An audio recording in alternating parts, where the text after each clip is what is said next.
সুনামগঞ্জের দোয়ারা বাজারে জমির কাঁচা ধান কাটাকে কেন্দ্র করে কথা কাটাকাটির এক পর্যায়ে দুপক্ষের সংঘর্ষে বিল্লাল হোসেন নামে এক ব্যক্তি নিহত হয়েছেন। এ সময় দুপক্ষে আরও অন্তত ৮ ব্যক্তি আহত হয়েছেন। শুক্রবার বিকেলে উপজেলার দোহালিয়া ইউনিয়নের দেয়াননগর গ্রামে এই সংঘর্ষের ঘটনা ঘটে।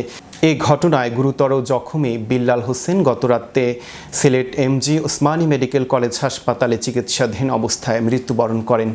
ঘটনার সত্যতা নিশ্চিত করে দোয়ারা বাজার থানার ভারপ্রাপ্ত কর্মকর্তা তরিকুল ইসলাম তালুকদার জানান, জমির কাঁচা ধান কাটাকে কেন্দ্র করে কথা কাটাকাটির এক পর্যায়ে দুপক্ষের সংঘর্ষের খবর পেয়ে পুলিশ ঘটনাস্থলে পৌঁছে স্থানীয় লোকজনের সহায়তায় উত্তেজনাকর পরিস্থিতি নিয়ন্ত্রণে আনে।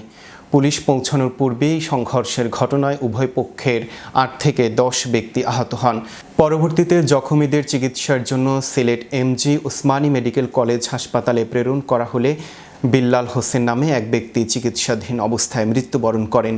বর্তমানে ওই এলাকার আইনশৃঙ্খলা পরিস্থিতি স্বাভাবিক রাখতে পুলিশ মোতায়েন সহ এ বিষয়ে যথাযথ আইনানুগ ব্যবস্থা গ্রহণ করা হবে বলেও জানান পুলিশের এই কর্মকর্তা।